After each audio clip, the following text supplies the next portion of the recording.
Assalamu alaikum, greetings of peace, and welcome everyone to today's panel. Bismillah ar-Rahman ar-Rahim. We begin in the name of the lovingly merciful Lord. Walhamdulillahi Rabbil Alameen. All praise belongs to God, the guardian master of the worlds. Wassalatu wassalam ala Rasulullah Habibina Muhammad wa alihi wa sahbihi wa sallam. And we send prayers and peace upon our beloved messenger Muhammad and upon his family and his companions.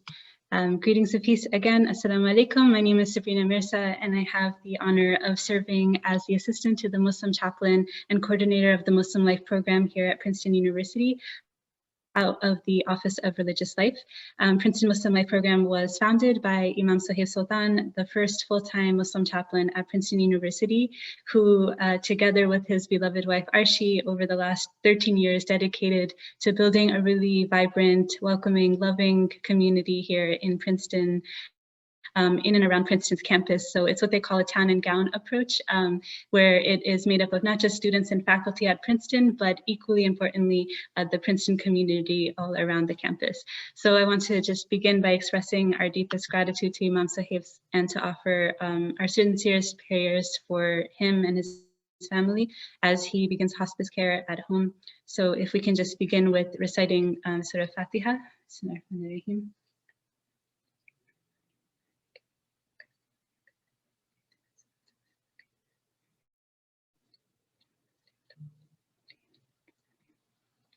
Ameen.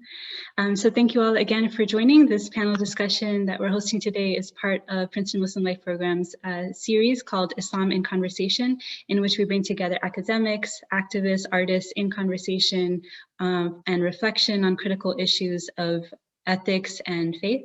So today our topic of conversation is this very critical question that arises as we start to open up after a year of being locked down in a pandemic. And this question is one that our beloved Imam Sohaib Sultan put on the table for us to consider and explore.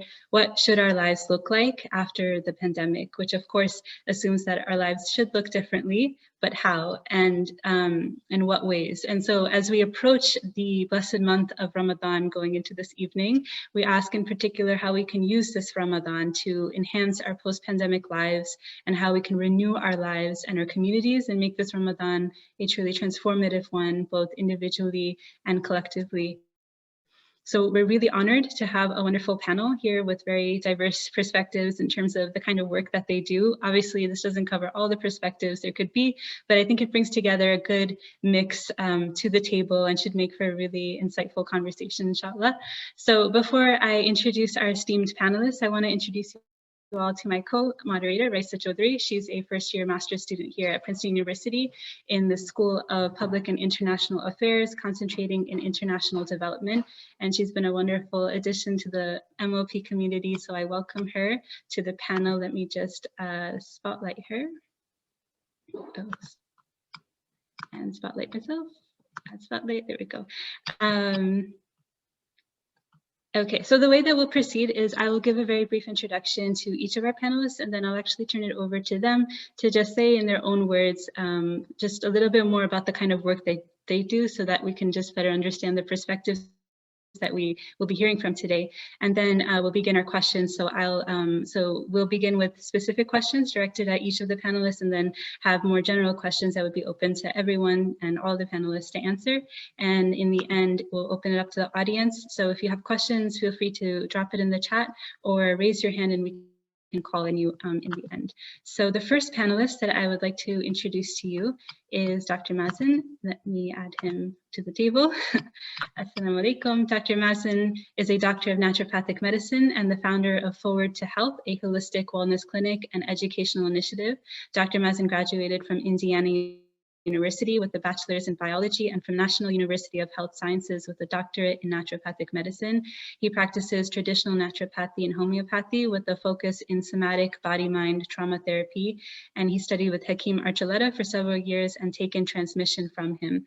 Dr. Mazen also spent time in Jordan studying Arabic at Qasid Institute. Recently, he joined a unique interdisciplinary group at the Cambridge Muslim College, who will be developing and teaching an exciting new diploma program in Islamic psychology in the autumn of 2021. Very exciting, mashallah. He's married with 2 daughters and has patients and students across the world.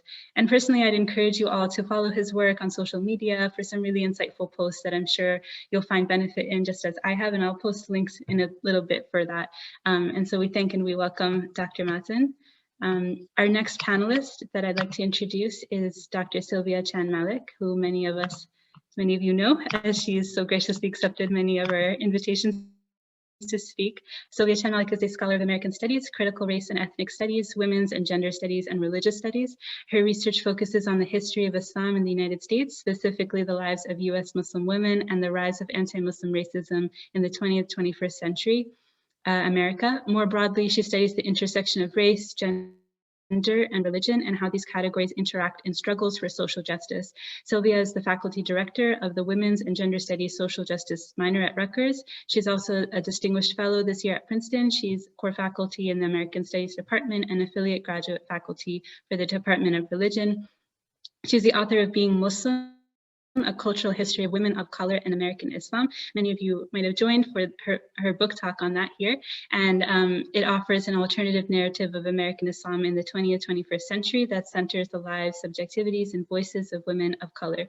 She's currently working on 2 new books, one entitled The Soul of Ethnic Studies, which tracks how religion and spirituality have shaped the evolution of race and ethnic studies fields, and the second book, Insurgent Ecologies, Food Towards Freedom, which names food justice as a critical juncture, connecting movements for racial, economic, environmental, and faith-based social justice. She holds a PhD in ethnic studies from UC Berkeley and an MFA in creative writing from Mills College. So we welcome and we thank Dr. Sylvia. Next, I want to introduce you to a very inspiring couple, Rafiah and Bakeer Muwwakkil. They are behind an amazing initiative that many of you might know called the Muslim Center Hunger Van, which distributes food to the hungry in this area. So let me begin by introducing Rafiah. She is a native born from Harlem, accepted Islam at the tender age of 14. She was majorly attracted to the concept of being in service to one God and humanity. She served as a program counselor at the community-based organization Woody Crest in the Bronx, and she's worn many hats in her 15 years working there. The one she loved the most is working with youth, helping build their self-esteem, character, education, and knowledge of how to be financially independent. She's also served as the principal of the Islamic Center of Ewing Sunday School, served as an arts and craft instructor. As a stage 4 uterine cancer survivor, she knows the physical struggles one suffers from chemotherapy. She uses her needlecraft skills to crochet and knit hats for chemo patients and for the homeless.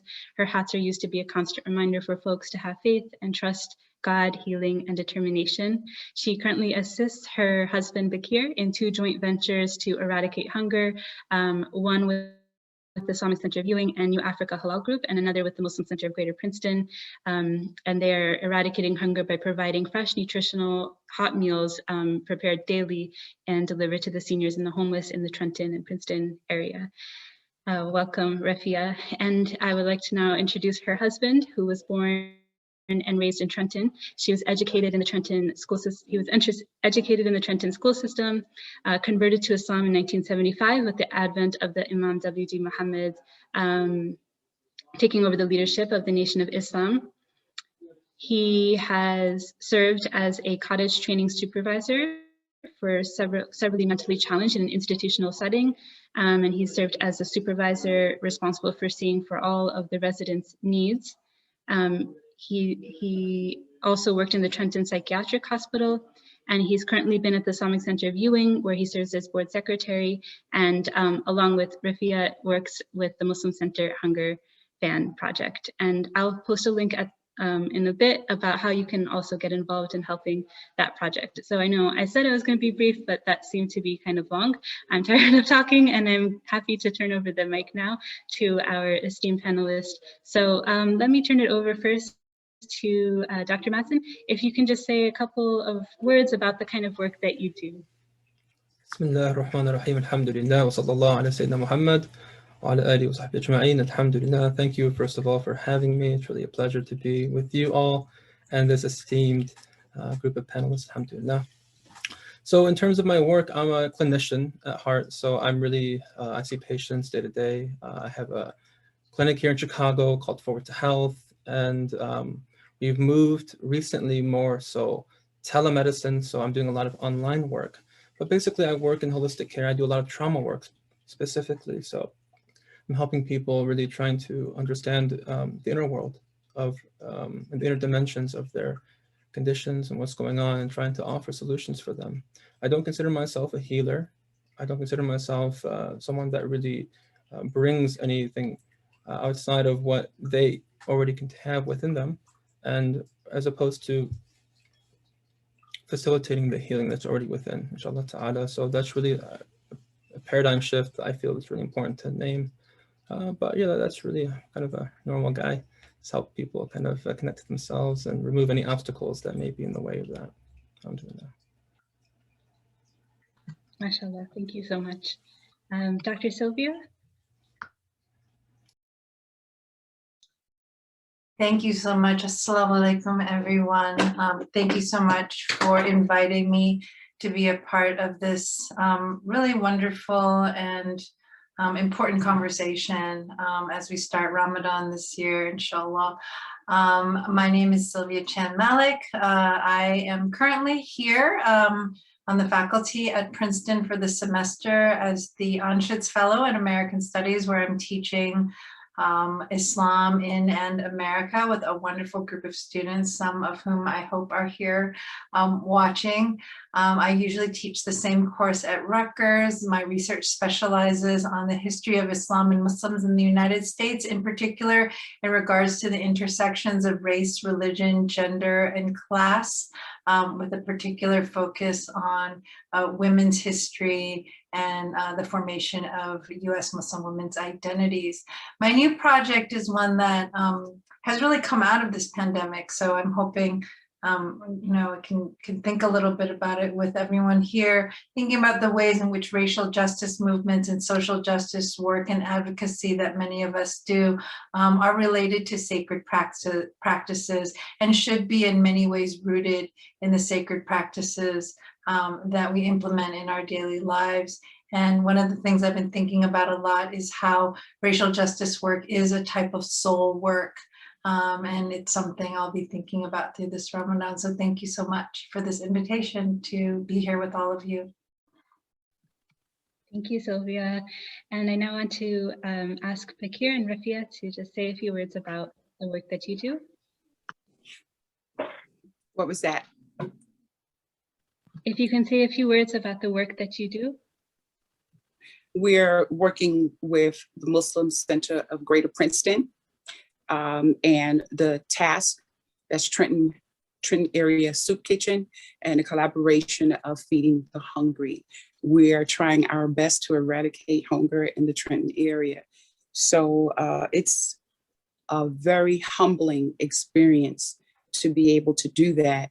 And I'm grateful that we're able to sustain ourselves to be able to do it. It's a wonderful thing to do. And I guess what is most rewarding is that when we pull up, we're identified as the Muslim truck is here. No, the Muslim food. So we have a truck that has an emblem on it, MCGP, the Muslim Center of Greater Princeton. So it's a big green truck. So some of the people, when we ride up, they'll say, oh, the Muslim food is here. Or they'll say, oh, the big green truck is here. Now we have a new one. It's the man with the little red wagon. Once we get out, we put the food in the wagon so we could transport it to the inner compartments of the building. But it's hilarious to hear the statements, oh, the Muslim food is here, So, we're very grateful and humbled to be able to experience this and to help people in their times of need, because people won't ask for help, and they find it embarrassing sometimes.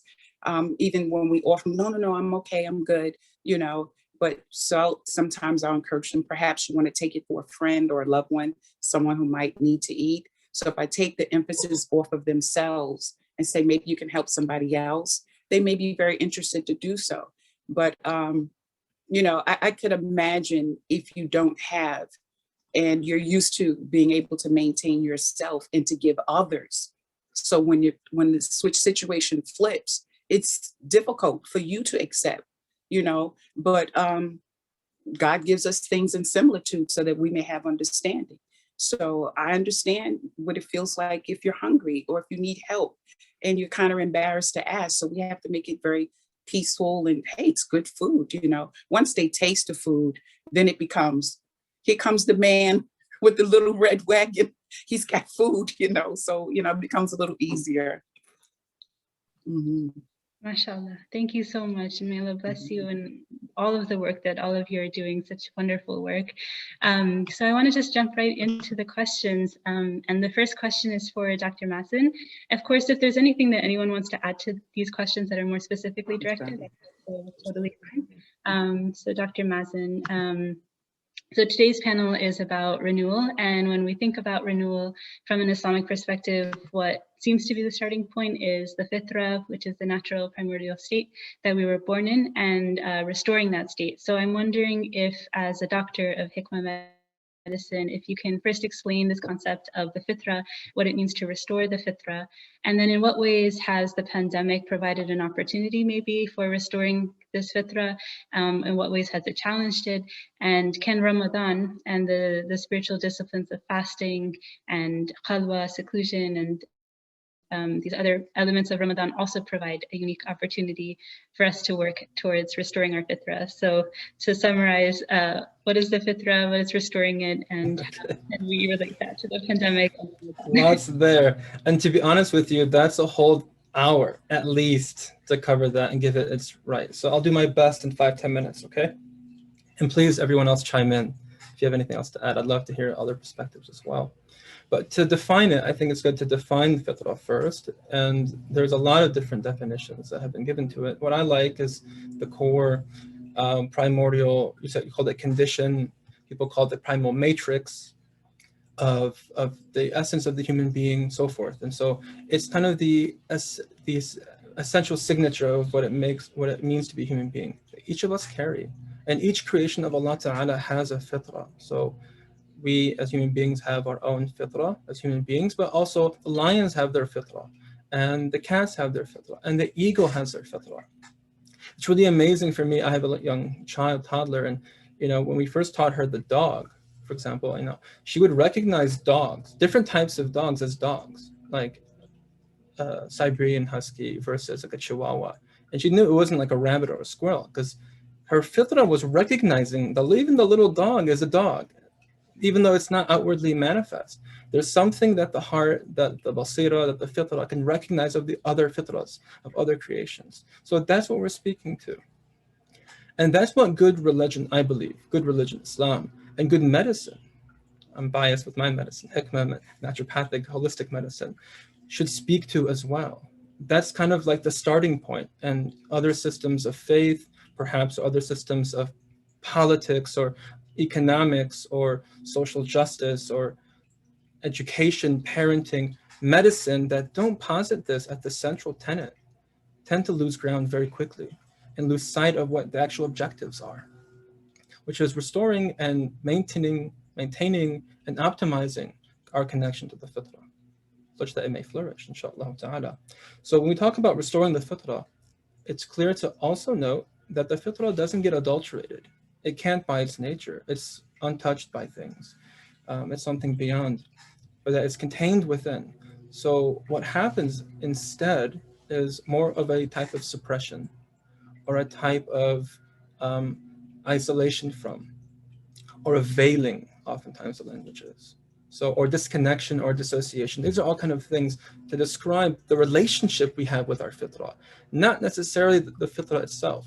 Allah Ta'ala says in the Quran, "La tabdila li khalqillah." There is no changing the creation of Allah. You can't really mess with the essence of things in the world, but you can mess with the way they manifest in the world and their madahir, their manifestations. And so these is a kind of a critical point that I wanted to make there.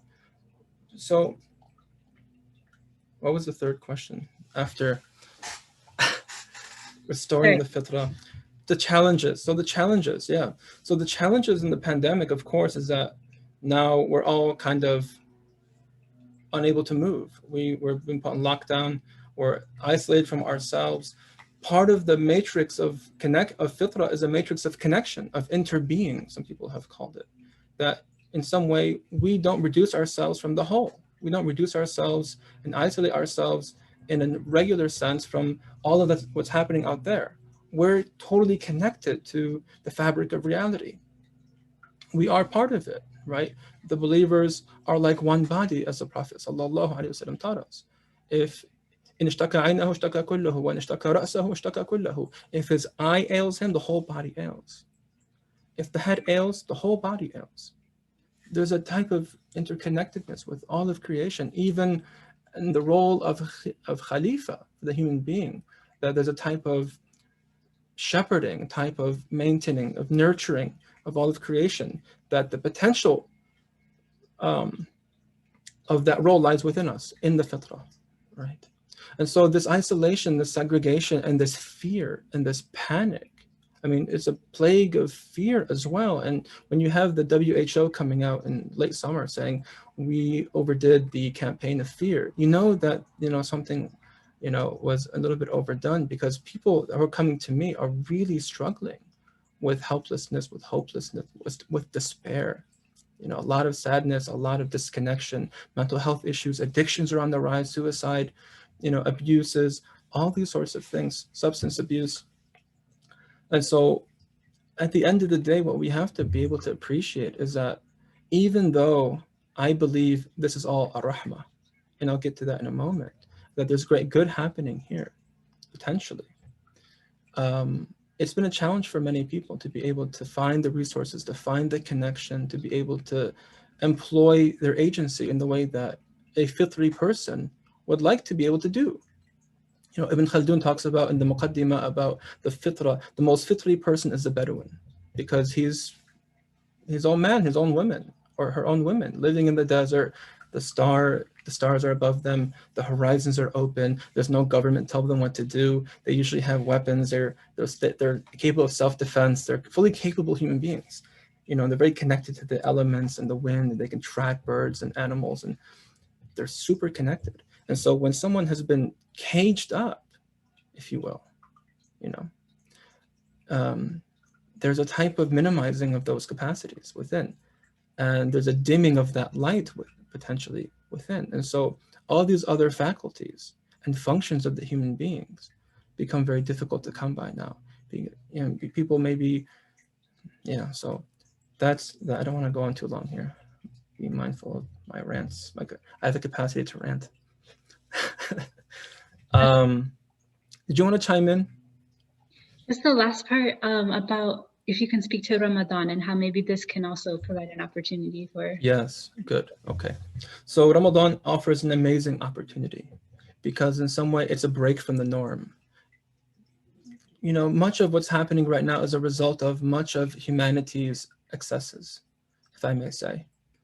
Some people have even hypothesized that the virus itself was created from conditions of modernity, the ecosystem having a toxic load being placed upon it, the environmental desecration, the poisoning of water and soil and earth, of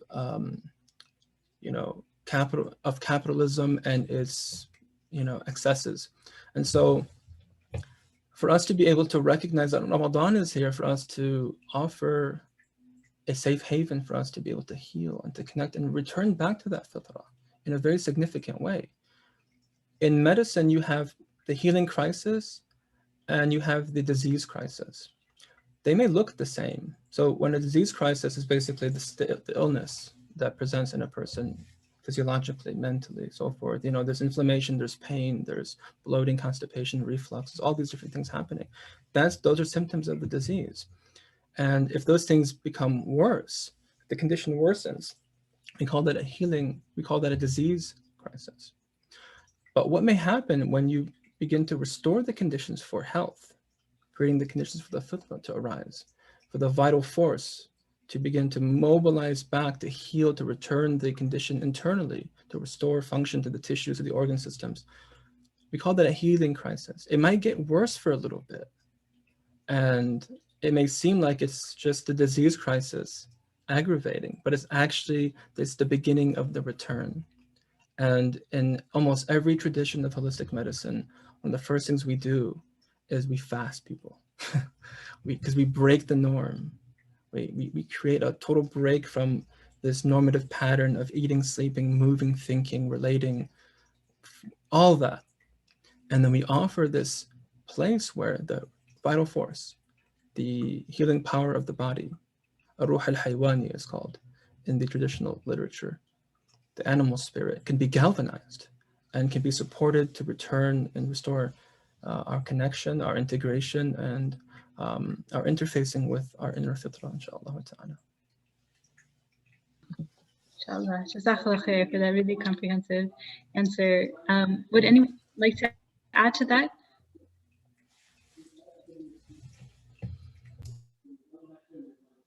No pressure. Yeah. Well, from my perspective, I look at COVID-19 as a perfect servant of Allah subhanahu wa ta'ala, in the sense that in the entire scheme of things, as the doctor previously stated, humanity has come to a situation of critical mass as a result of the negative excesses.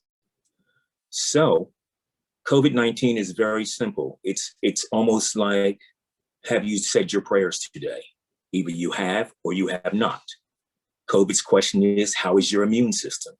Either your immune system is up and can handle it and protect you immediately, or it's not and you will succumb. So likewise, I feel that it has given at large humanity the opportunity to reset. The same way Ramadan gives us the opportunity as a Muslim to reset, to reevaluate.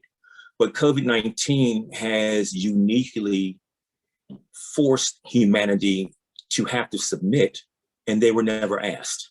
They've only submitted after they have watched loved ones, friends en masse just transition away from us. And so with that being said, I look at humanity has been forced into a type of Ramadan, without ever taking their shahada, because obviously we are all subject to Allah subhanahu wa ta'ala, whether we understand that or not. I love how you put that. MashaAllah. Thank you, Brother Bakeer. And Dr. Sylvia, anything else you wanted to add before we move on to the next question? No, I mean, that was a really beautiful way to put it. Thank you, Brother Bakeer. That was profound. All right. So the next question we thought we would start with Dr. Sylvia, and then if anyone else wants to chime in. But in this last year, a lot of the fault lines of our society have been exposed, especially with regards to inequity and injustice. And so as a scholar, are there any big themes or calls to action that have been on your mind that you would encourage us to be thinking about throughout Ramadan and then beyond as well? Yeah, thank you so much for that question. It has been quite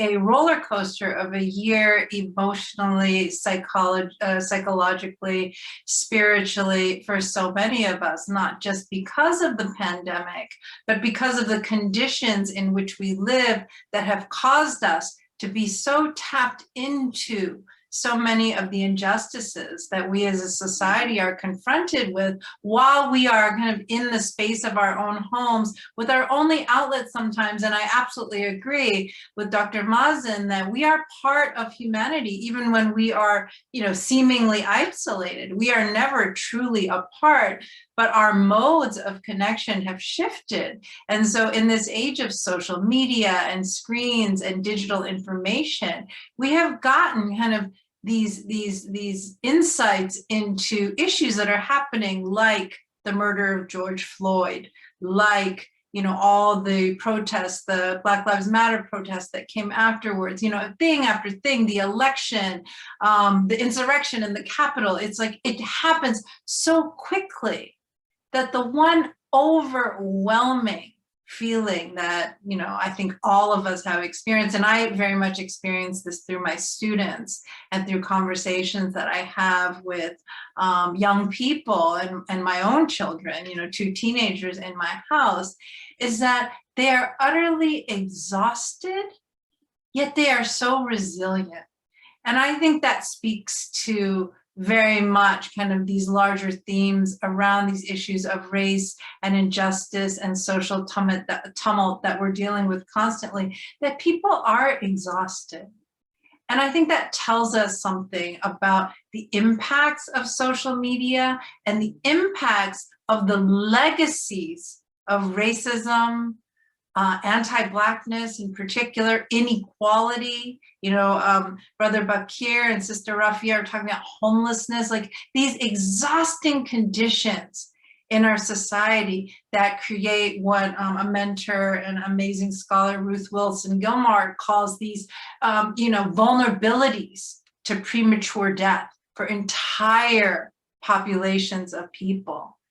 And so with this exhaustion, and so that's one of the themes that I would say, that we're exhausted of the pandemic, of the constant information that's being kind of thrown at us, at the constant kind of struggles and responses that our hearts are reacting to when we see people struggling and in pain, and the violence and the injustice, the exhaustion of that, and then the resilience.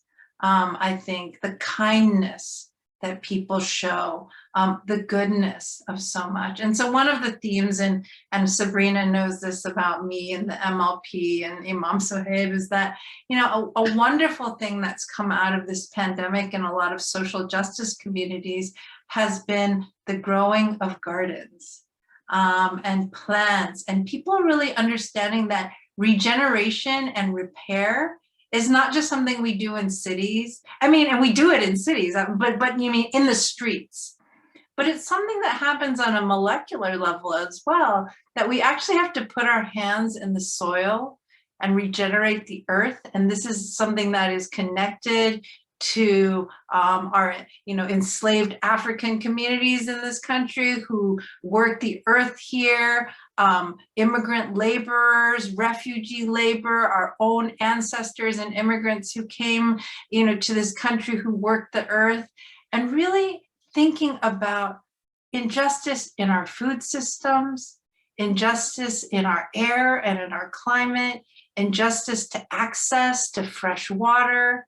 And so social justice as a practice that extends to every aspect of our lives, to the air we breathe, to the soil that we walk on, and to the very space in which we live our lives. So I would say, and I'll just wrap up with this, that the themes that and the ideas that I've come out of this past year really thinking about are the ways in which trying to constantly be tapped into justice, and in a very sort of nafs-oriented sense, a very ego-driven sense, is exhausting, and it is not sustainable in any way. And to truly sustain, we need to build the kind of networks of mutuality, community, and really premised upon joy and regeneration and regrowth, that asks us as communities based around justice to look at issues of the earth and the air and the soil, and to practice that as part of our justice work. And so exhaustion, resilience, regeneration, and joy, I think, are things that for me have come out of this past year. And I see them being practiced by students. I see, it's so amazing to see like 19 and 20-year-olds like with houseplants everywhere and really getting excited about them and growing their own. I sent seeds to a bunch of my students in the mail, and they started growing herbs. And that, I think, is the beginning of a type of justice work, I hope, that continues past the pandemic and beyond, where we grow things. We don't just criticize, we don't just cancel, we don't just call out, but we grow together collectively. That's really beautifully stated. I love that. Brother Bakeer and Sister Rafia, do you have anything to add?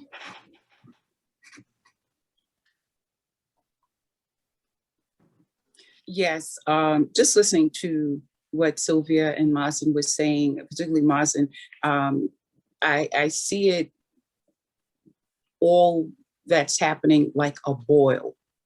You know, all these impurities are coming to a head and it's just erupting.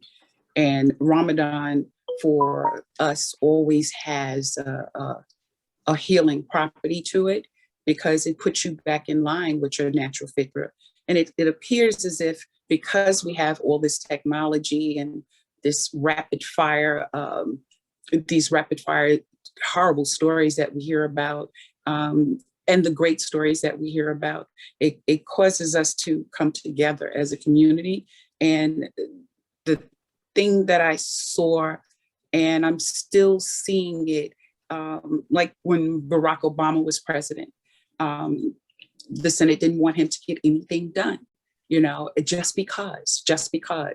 And you go from there, you look at the progress, but, you know, you have to see it. You have to see it. The progress from Barack Obama to now, Kamala Harris being the first African-American, Asian American Black woman to serve as president, vice president. You know, now we're looking at humanity, and all of us, we all have something in common. If no one has died in your family because of COVID, then that's a blessing. But if somebody has died, it still may be a blessing, because they're not in pain anymore. They're not suffering. And we don't want to see our loved ones suffer, dying alone. You can't even hold their hand. But, you know, I tell people that we have to look towards the goodness. You know, we have to go back to, as you said, Dr. Mazen, our natural fitra. It seems like we've just eliminated it somehow. You know, everything is just false. You know, people are not concerned, but I am experiencing the concern and joy and patience that people have with one another. They're being a little bit more helpful, more community-like. You know, especially in the supermarket, you always get that rush person. I'm in a rush, go out of my way. You know, people are being more patient now, you know, and you have to be. You never know what the circumstances is of another. So I'm glad to think of little things in Islam like a smile as charity. That goes a long way, you know. So those are the things that I want to take away, with reminding people to be kind to one another. Look out for your neighbor, knock on the door, see if they need anything. You know, even if you can't help, just to communicate with them so they don't feel so isolated, you know. And sometimes you could tell when some folks haven't had someone to communicate with. They just hold you at a long conversation. It's okay. Life is short. You know, we may not be here tomorrow. You know, share with them. And the work that we're doing on the ground is a perfect dawah piece, perfect dawah. So, you know, we always have to make sure that we're on our P's and Q's. We're human like everybody else, but we have to be the leaders and in the forefront and let people know it's okay. You're my neighbor, you're my friend. Even if we're not friends, we're still gonna come together. But this boil has risen up, and I believe with all my heart, there's always more goodness than not.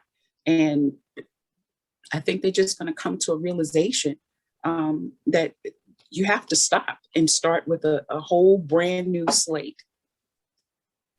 Well, for me, I look at it from a point that starting out with America's own claim to fame, that we are a country of laws. And I always like to remind people that you should remember that slavery was actually a law. So just as it has been, if we as citizens do not maintain our responsibility, we are going to, in our silence, contribute to enabling that to become back. And so when I look at the political intercourse that's going on. And because of the pandemic, it is impossible for you to escape. I think that in many respects that Donald Trump was absolutely perfect for ushering this reality in, because he was so coarse and raw and matter of fact in his positions. There was no way that you could sublimate and make an excuse for it. Likewise, now that we have the official memo, and when you look at what's being pushed currently, sadly, the majority of our politicians seem to be willfully unprepared to legitimately govern in the best interests of the people. So we're going to have to take on the responsibility bit by bit in terms of providing personalities who really are into public service and not self-service. And so when you look at the wonderful gift of Ilan Omar, okay, or an Ocasio-Cortez, both women and have different perspectives, but at the end of the day, I think humanity will serve well, you know, under their attempts of governorship. And likewise, I hate to say this as a male, but I reflect on when I made Hajj, in the sense that the men only have to go into Ikram as opposed to the women. And so for me personally, it's like a lot of the problems with the world tend to be as a result of how we as men frequently overreach.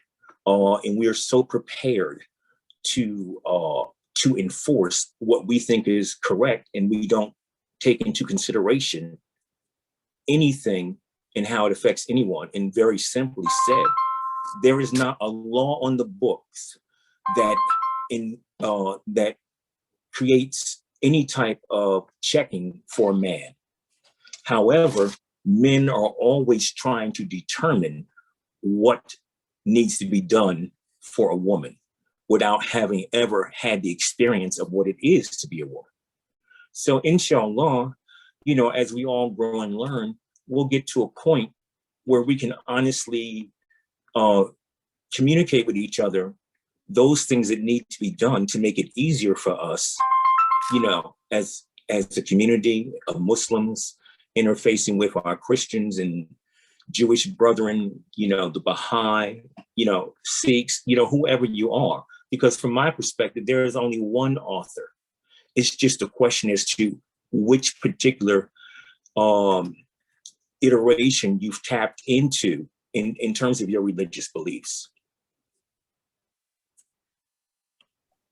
I was done.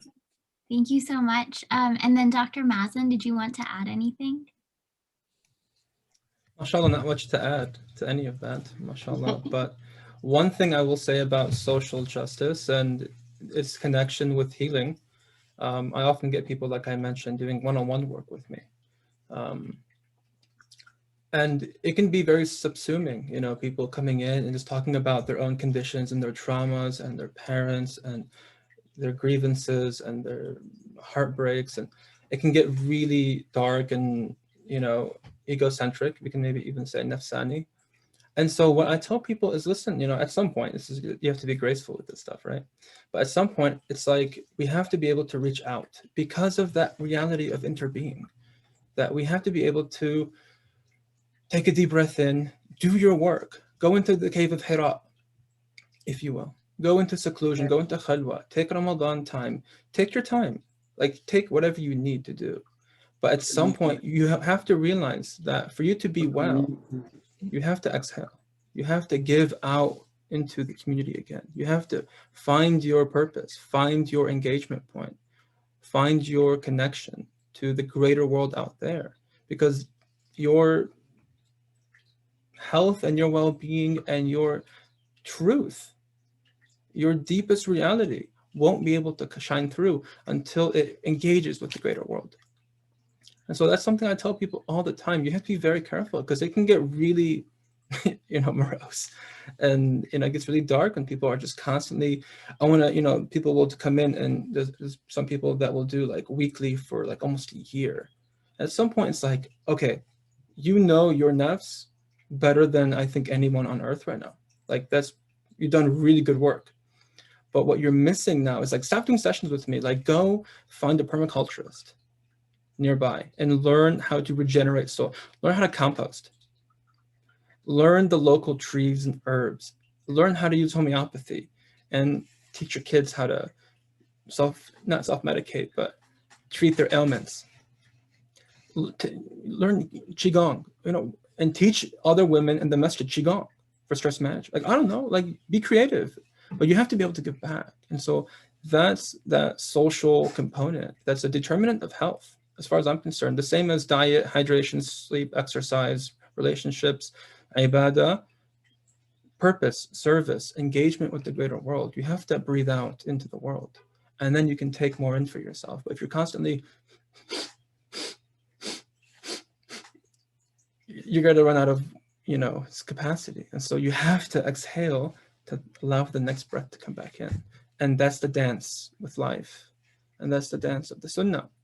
The Prophet ﷺ was totally sentient and connected to everyone around him. At the same time, he was committed to his work and his ibadah. And he, and even you can see in his states, it's described the Prophet ﷺ was always somber, and it's described the Prophet ﷺ was always joyful. And the way that they connect them is that when the Prophet ﷺ was on his own and he was contemplative and in prayer and dua and tafakkur, he was, in a melancholic kind of state. He was turning inward. And then when he was engaged with people and community building and edifying and, doing all that, he was in his sanguinity. He was in his sanguineness, his springtime, which is what we're now experiencing here in the north. This burst of joy, of green, of life, it was vital, he was vibrant, he was loving. And that was his out-breath. And so we can learn so much from the Prophet ﷺ in that regard. And I'll stop there, inshallah. Thank you so much. I'm learning so much, mashallah. And you guys have touched on a lot of the things that we were thinking to ask. So I'm wondering, the next question that I have is a general question about the positive things that we've learned from the pandemic and how we can carry those and integrate them into our lives post-pandemic and into our communities as we prepare to enter those spaces. And this Ramadan, what are the positive things that we can, integrate into our lives and enhance post-Ramadan as well? So anyone who wants to take that question first can go ahead. Bismillah, I'll start, inshallah ta'ala. What I'd like to offer people is just to slow down and to not make this Ramadan something of a goal-oriented type of thing that you have to do. It's not another task. It's not something that you have to check off your to-do list. I got to fast today and make my prayers. I got to do my Quran. And don't put pressure on yourself this Ramadan, because all of us are totally suffering from the pressure of what's going on around us and the condition that we're all finding ourselves in and the uncertainty of the future and all of that. And so Ramadan is supposed to be repose from all of that. And if all of that is just more goal-oriented thinking, productivity kind of, mindset stuff, tasks and goals and deadlines and quotas and all of that, that's not relationship. That's not what Allah Ta'ala wants. He wants to have taqwa. He wants you to be mindful of him. He wants you to have a relationship with him at the heart level. Ad-deenu mu'amala. That deen is relational. It's transactional. It's not about output. Do good deeds. We're not saying don't do good. Increase in good deeds if you can. But it should be out of love and gratitude and this process-oriented appreciation of Ramadan, as opposed to this goal-oriented pressure you put on yourself. So I invite people, there's so many ways to do that. And if we're talking about the fitrah, it doesn't have to show up in this canonical, worshipful way. You can do that like we talked about, like go plant a tree, compost, go for a walk in nature. Shirin-yoku is this Japanese term, forest bathing, where you're just walking in nature. You don't have to do any mantras. You don't have to have a specific name or dhikr of Allah. Just being in nature itself and imbibing in the had of nature. Nature has a had, has a state with God. It's constantly in dhikr. Go and expose yourself to that and feel totally connected to the fabric of life, capital L, right? this is something I totally encourage people to do. Read the book of Allah, and then read the signs of Allah in creation, his other book.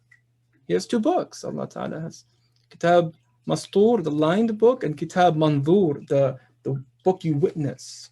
And so spend time interfacing with the creation of God in that way, serving people. You know, these are the types of things I want you to do, and it not be a function of duty, but a function of love and gratitude and process. And, you know, just see what comes. Go for a walk the first couple of days and see what comes to your heart. You know, and you're going to find this impetus, natural, you know, just flowing and creative output within you that will drive, inshallah ta'ala, you know, the rest of your Ramadan and make it really fruitful and make it beneficial for you, inshallah ta'ala. So let's, inshallah, I'll stop there. Assalamu alaikum. Yeah. Beautiful, mashallah. Rafia? I think he's right, because I find that I'm not a depressed type person, you know, but, you know, I did get a touch of COVID. We did have COVID. I did, but he didn't. But, you know, my spiritual sister died, and I just felt so alone. And I had to do things that I liked to do. And that was something as simple as that, like you said, Dr. Mazen, sitting by the water, sitting by the river, reading or crocheting or just talking to random people that came by. I found great pleasure in it. You know, you have to share things. You'd be surprised that people have a lot in common. And right now we all have in common that we're struggling.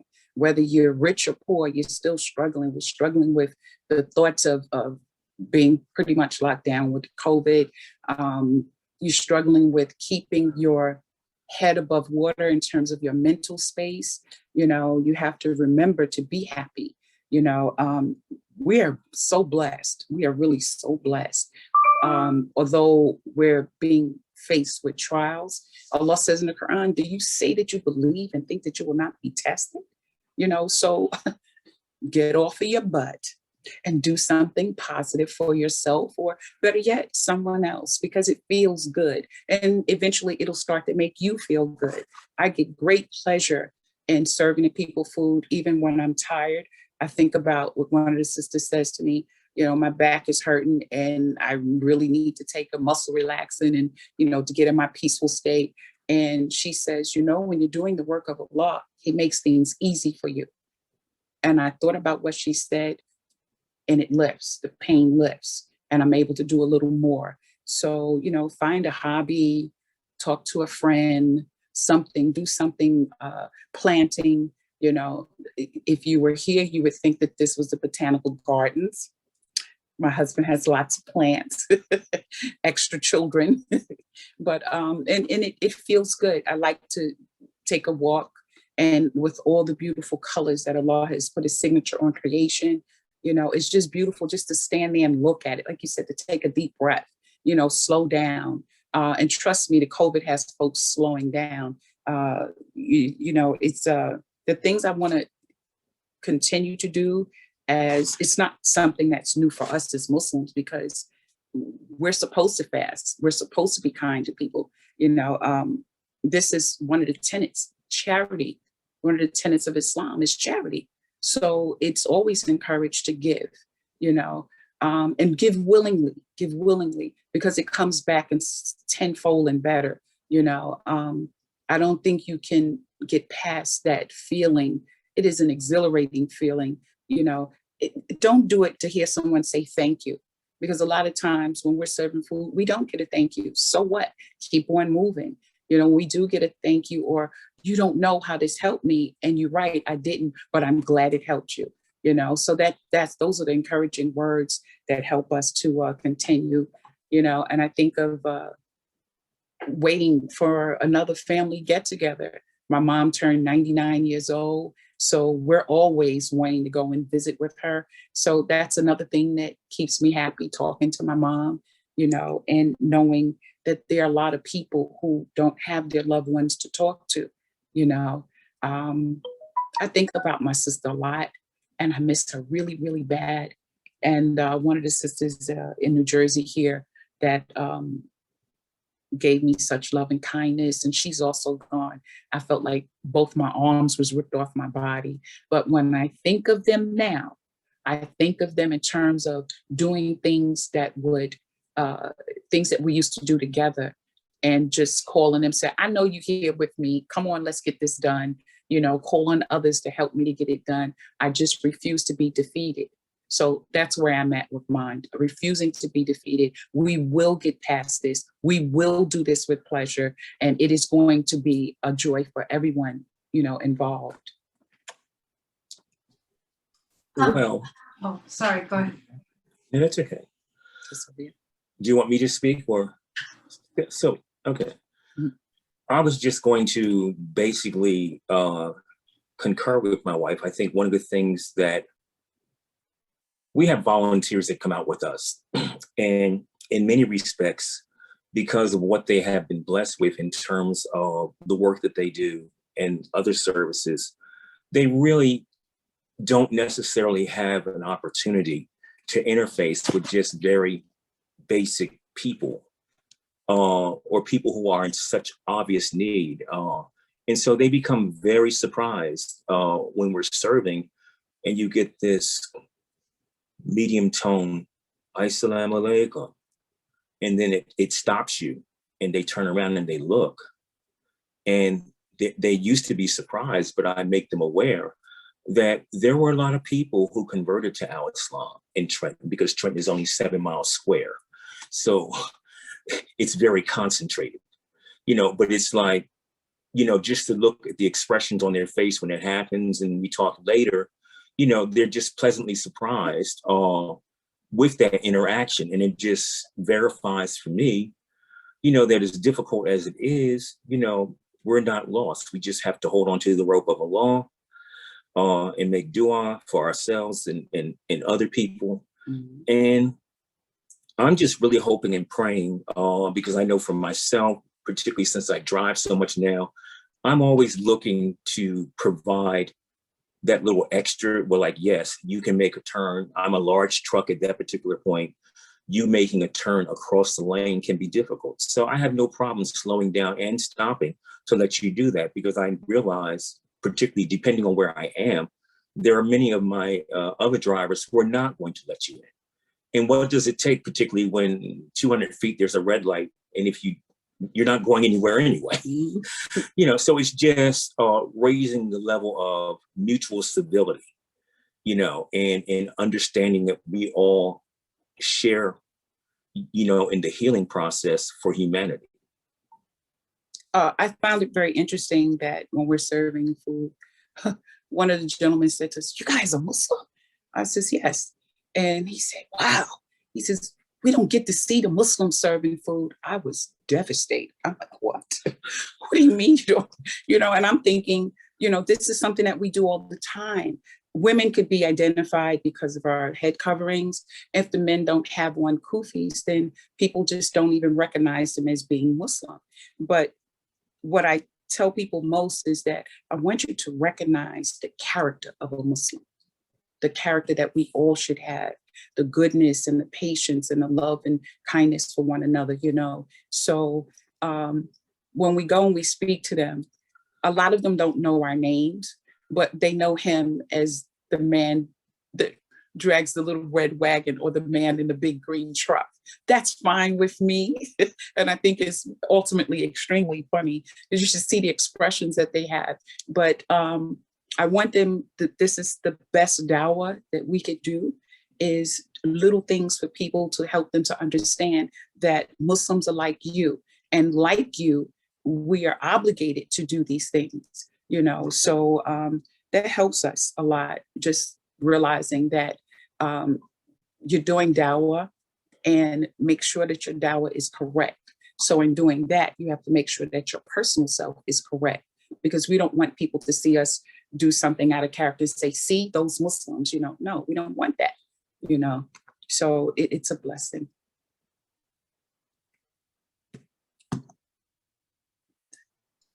I just really wanted to quickly say, this in response to the question of what we want to carry forward into Ramadan and beyond that, that I thought it, like I said, it was really beautiful, Brother Bakeer, to talk about kind of COVID itself as this extended Ramadan where we break all these habits that we've built up over the course of our lives, and it's really forced us.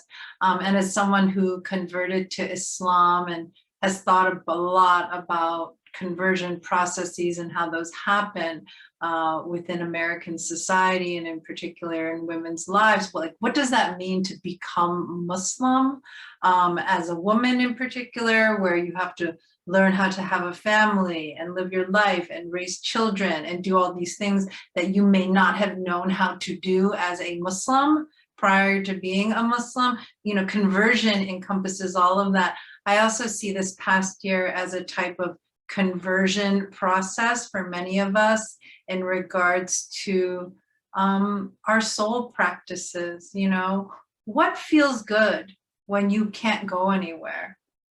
What does it mean to experience joy with your family when you have to celebrate in our home? It's a process of learning actually how to do things, which I think is what conversion is for someone who had to learn how to be a wife and a mother and a teacher and a thinker and a scholar, you know, in the context of being Muslim. What has it meant this past year to learn how to celebrate, to learn how to, you know, be in community, to learn how to cultivate friendship, to learn how to experience togetherness and joy? All of this has been a part of a conversion process that I hope during this Ramadan, many of us, inshallah, can reflect upon and really understand it has impacted us in deeply painful and difficult ways, and ways that we have to reckon with and look within and try to find healing for. But it has also kind of brought out in us, I think, and for myself and for those around me, an understanding of what feels right, right? You know, when you become a Muslim, you figure out, oh, this is how I can be a Muslim. I didn't really get that. Like, oh, that seemed really, like, I always remember before I fasted Ramadan before I ever became a Muslim, because I just couldn't believe anyone could do that, like not eat for like a month. I was like, there's no way anyone could do that. And I did it. And that was why I was like, oh, if you actually do it, you could do it. So if you had told everyone, you know, like 2 years ago, you're gonna like not talk to anyone for a whole year. You're gonna be in, or not, you know, you're not gonna go outside. You're not gonna go out to dinner. You can't hang out. You can't go to a concert. You can't go to the mosque. You know, you can't. Everyone would be like, oh my gosh, I couldn't do that. Well, we've done it. So now what? You know, and so I just think we should reflect upon what are these things that we thought we could not do that we have now done, and what can we learn from them moving forward, and thinking about the ways that they have converted our souls and brought us to a different state of being that we can now carry forth into this new world that we are now all in together. That actually segues really nicely into the last question that we had for you all, which is just, you know, throughout this pandemic, with so much of our lives being remote and online, we've kind of learned how to balance work and family life in new ways. And some of that has been beneficial and some of that has been pretty challenging as well. So could you all speak a little bit to how we can approach balancing family and work life as we enter sort of another kind of virtual Ramadan? And then moving forward, you know, are there ways in which those things have fundamentally changed? And how can we kind of be thinking about those boundaries? And we can start with Dr. Sylvia, since you were already sort of touching a little bit on it, and then we can move on to others. Well, I'm probably the worst person to you know, like, I think the most wonderful thing is that, you know, I haven't worn shoes to go to work for like a year. I mean, if you were wearing shoes, you know, hats off to you.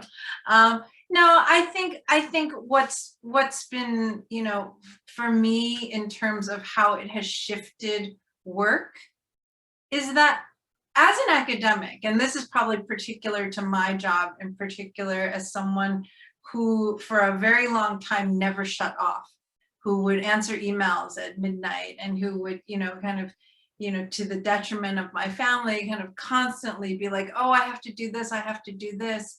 It really forces you, and this is also a consequence of getting older, to say, look, I don't do anything after 5 p.m. on weeknights. I pray and I meditate in this hour. This is not negotiable. I don't respond to emails on the weekends. And this is also a privilege I have of being someone who is employed and has that position. And I understand that many of us are on call. We work difficult jobs where we have to be there. But I do believe when you're in your house and you literally cannot leave your workplace, you must create those boundaries for yourself. Your prayer and meditation and quiet or garden time, or, whatever that healing time that is for you, is not negotiable. That is not something that we, it is every bit as important as that 5th Zoom meeting that you scheduled for your day, because how are you going to do that meeting the next day? So I think, we've seen very much kind of how much we allow this notion of work to give us our identities. And I hope part of the learning out of this year has been that if you love your work, that's wonderful, but it's still work. And so let's try to find that space that is not about the kind of, exhaustion of work, that is about restoring and healing, so that we can be present, especially in the work that all of us here on this panel are doing, where I get tremendous joy out of teaching and speaking with my students and listening to them and being present for them. But if I don't have that other time for myself, I can't do that for them. And so that is what I think all of us can do. And Ramadan is the perfect time to kind of build those safeguards into your life. You have to go pray. It's time for iftar. I gotta go. So there you go. I always relish when Ramadan comes around for that exact same reason. Dr. Mazen, did you have anything to add? I do, thank you. So I totally agree with Dr. Sylvia. I think that this whole myth of more is better, that progress comes through more effort and more productivity and all of that, is like this American dream kind of thing. It's totally led us to where we're at today. I mean, even before COVID, the burnout, the stress, the very tenuous relationships that we have in our families and our neighborhood relationships and stuff like that. I mean, all these things are vital signs of the health of the fitrah, of the community, of the nation at large, the planet. And they weren't looking good, And so for us to recognize that this myth that we have to do like physically tangible things for us to feel like satisfied and fulfilled and that we're doing something meaningful is not true. That we have this faith that tells us that by sitting still and, for example, the hadith of the Prophet, 1 hour or a moment, or however it's translated, but a moment or an hour of tafakkur is better than all these years of prayer. There's something about slowing down and shifting gears and orienting to something beyond or within or subtle, metaphysical, ghaibi, unseen.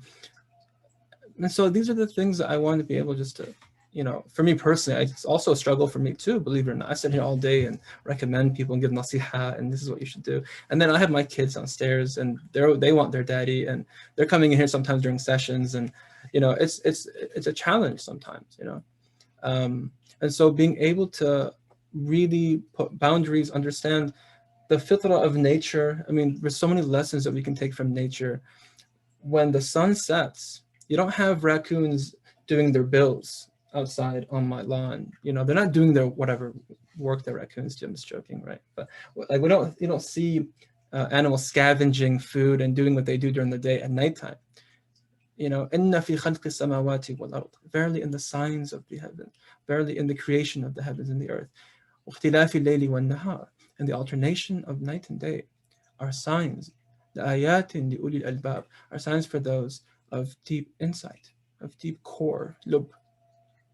And so when you see Maghrib coming in, the changing of color, the changing of the vibe, you know, outside. If you go outside, and actually people recommend to fix your sleep cycle, to actually stand outside and face the western horizon and take in the phenomenon of Maghrib. Experience Maghrib. Before you go off for Maghrib, experience Maghrib.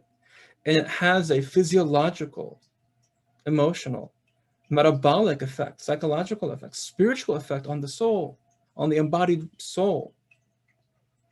And then you can go in, you can offer it, and you're in the Maghrib hal. You know what I mean? But if you're like still dhuhr and like you're, you know, typing and just doing, and the Maghrib comes in and you're bringing the dhuhr hal, the daytime active principle and psychological state to Maghrib, it's not congruent. You know, it's supposed to be a kind of a slowing down, gratefulness, alhamdulillah, thank you Allah for a good day, I'm about to have a nice meal, play with my kids, alhamdulillah. You know, it's like, it should be different. All the prayers should be like that, but I mean, there's something about the changing of, you know, each prayer has like a time of day that links with the movement of the celestial bodies. These are signs, these are like things to reflect on, you know? Like the morning has a special place, dhuhr has a special place. It's actually longer prayers, and if you do all the sunnah, and it's like you're doing 10 to 12 rak'ahs midday, what's that about? You know, it's like, why did Allah take out, for the Hanafis at least, it's like, you know, you're doing 10 to 12 rak'ahs for sunnah and fard midday. What's Allah telling you? Slow it down, because you're probably going at 1,000 miles per hour. And then the nighttime, you know, a couple sunnah here and there, shorter prayers in the Fajr, Maghrib. So these are things for us just to be able to reflect on, you know, putting boundaries at work. You know, it's a struggle for all of us, but I think that if we can begin to really just, I tell people, get outside every single day before Maghrib and let that be kind of the transition for you. Kind of let it be kind of this liminal space, this liminal experience. Go outside, go for a walk if, you know, weather permitting or whatever, and then come back in, and your hajj should be totally changed. And just don't grab the phone. Don't go back to your emails. Like, keep that going. Feed that. Go at the end of prayer. Sit down, do some dhikr, have a nice meal, have some tea, play with your kids, whatever. Like, just do what you do. But let that be the transition for you. Let nature kind of be that. Just hold that space for you to transition, inshallah ta'ala. Alhamdulillah. I'm going to do that right after this as we transition into Maghrib on the East Coast. And then to finish us out, Brother Bakeer and Sister Rafia, would you like to add anything? I could surely identify what you're saying, because that was healing for me. And to behold how fast and how beautiful Maghrib, the sun setting is, it's just amazing. It's very peaceful. And that's what basically helped me through being depressed of my two best friends dying. You know, it just gave me a lot of solace. We were sitting next to the lake and watched all the beautiful colors in the sky as Maghrib was coming in. And I was just so peaceful, you know, I felt like I was floating or something, you know, but it is restoring. It's restoring to your soul. You know, if you don't, you can't help anybody else until you help yourself first, you know, and doing so, you just feel freer, you know. I felt closer to ear of Allah, you know, that he could hear me better for some reason, as if I could go in the closet and he wouldn't hear me, of course, but it just felt like it was closer to Allah's ear, you know, alhamdulillah. So it was an experience. And I try to do the things that I like to do that bring me that peace and that quiet, you know. So it is very restoring. And Ramadan makes sure, by all means, that you're cutting out so much. You get to find out what's important. You're like, that really wasn't that important. It could wait. You know, some things are important. You have to do it. But Ramadan will let you really put things in order. Like, why am I doing this? You know, so if you're not doing it for a good reason, you get to examine your intent. Make a good reason that you're doing something, you know, make it work. Well, I just have to say that I think Ramadan is a wonderful opportunity for us to strengthen our spiritual muscle memory. Because under the current circumstances, we don't have what have been the traditional supports of being able to necessarily go to your masjid. You can't always go to Jummah because most masjids have limits in terms of, if they're open, limits in terms of how many people can get there. So we've had to reimagine, and I guess with the beauty of the technology of, Facebook Live or Zoom, you're able to still stay connected and maintain and nurture a different type of relationship. But the responsibility is still on you to have to choose to engage in that way, because the way we have traditionally done it has been, shall we say, put on hiatus.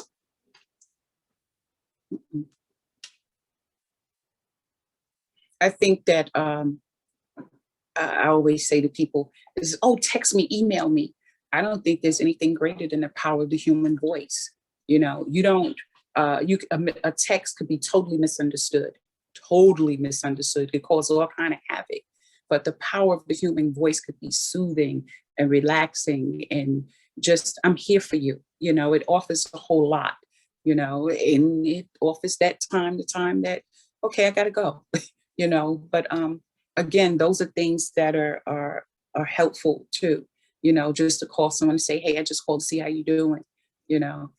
It's important to hear one another, to relate, so now that I just can't run up to New York and see my mom regularly, I want to set eyes on her. So I'm so happy that she's learned how to use her tablet, So, and sometimes I'm looking at the floor, sometimes I'm looking at the ceiling, but I'm still in contact with her to find out how she's doing, because her voice always sounds so strong, and she might be in pain. But if I'm talking to her on the phone, I really got to sift through that to find out how's she really doing, and those are the things I think we need to keep with us. Really just have more patience with ourselves, and put our efforts into striving to make sure that we're doing something for ourselves first, for our families, for our Lords, definitely for our Lord, and I think that taken away from Ramadan,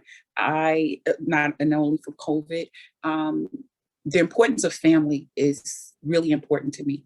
Being able to talk and chat and see my nieces and nephews, that's really important. We have a big family and we're really tight, and I miss that a lot.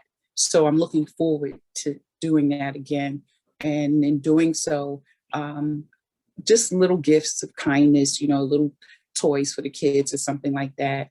I was at a public school system before I left my job, and I miss those children something fierce. Just the blessing that we have of the very young and the very old. They have something extremely in common, and that is they are so ridiculously truthful.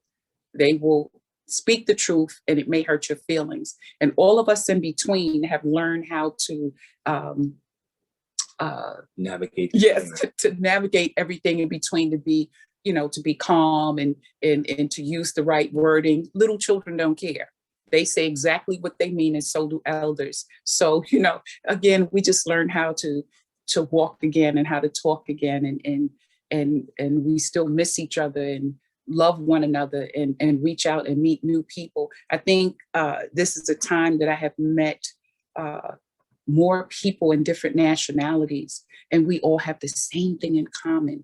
And I'm very good for meeting people and listening to their name and figuring out where they're from, because it tells a lot about themselves or their culture. I really enjoy doing that. I learn a lot about people that way. And thank you for having us on.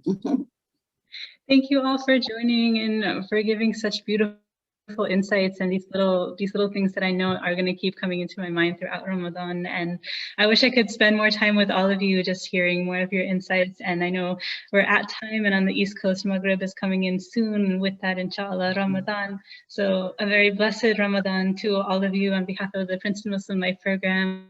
I want to thank the panelists for all of their, beautiful insights and sharing such personal stories and insights. And of course, our moderator, Raisa, for helping us out with the questions. Thank you all for attending, especially spending this time right before Ramadan comes in with us.